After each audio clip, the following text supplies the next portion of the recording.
And now a shocking video allegedly showing an execution carried out by radical Islamists in Syria has emerged online. The footage is said to show Al-Qaeda-linked militants publicly killing members of a rival rebel group. The amateur footage, posted by the Syrian Observatory for Human Rights, couldn't be independently verified.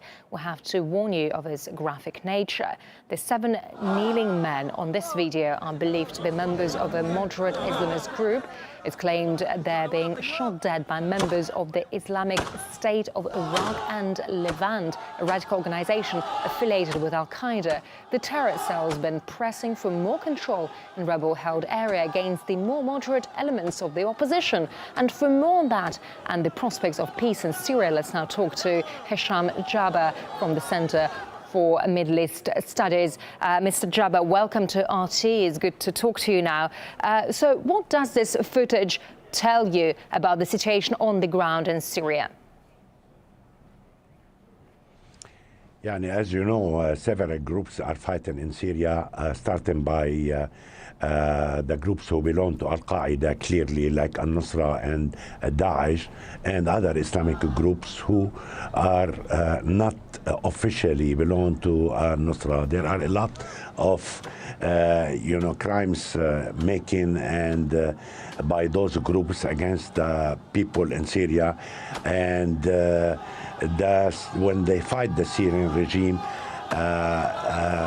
of course, they make a lot of harm on the civilians, and that's create a kind of hunger among the civilians.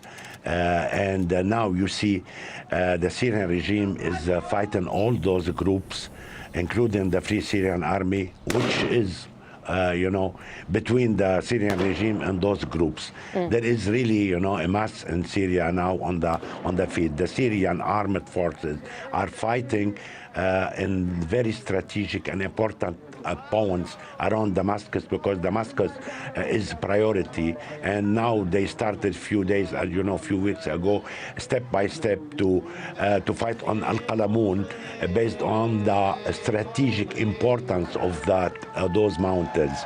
And when we start to talk about Geneva and Geneva 2, which has been fixed, finally in January 22, we have to expect a lot of escalation on the military operation on the land from both sides. Sure. And this is the situation now.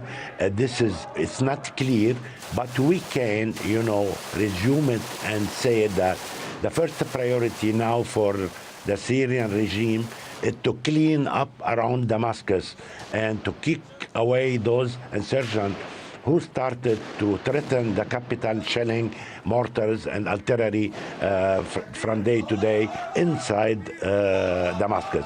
Second, Al-Qalamun area is very difficult area, it's very large area.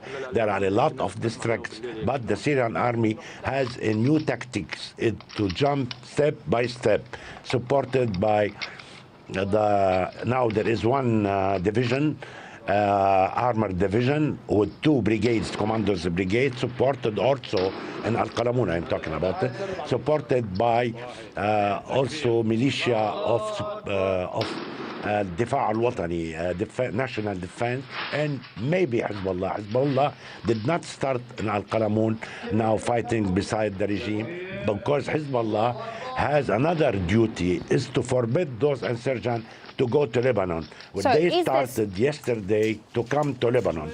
So yes. What you just few thousand came to Lebanon.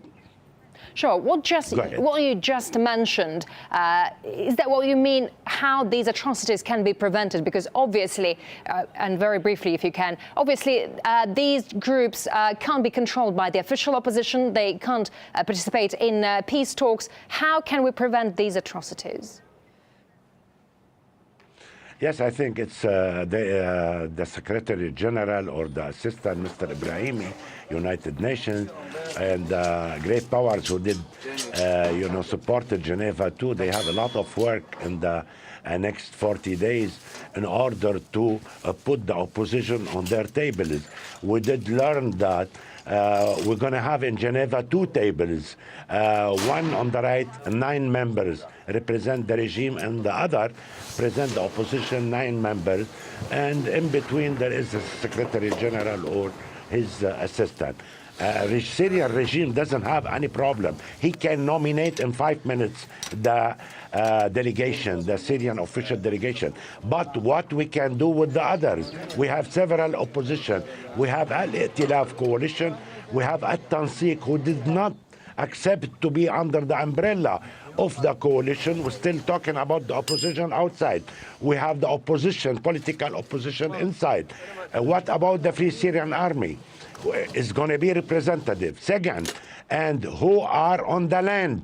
We do estimate the number 60,000 jihadists on the land. Okay. If they are not represented on Geneva, we cannot arrive and achieve a ceasefire. If they are, how Mr. can Jaber, be a Nusra? unfortunately, we have to leave it for there. example, yes, they are on the terrorist list. Mr. Jaber, thank you Yes, very much indeed for your time. Thank you very much indeed for sharing your views with us. Hisham Jaber, head of Center of Middle East Studies. Thank you.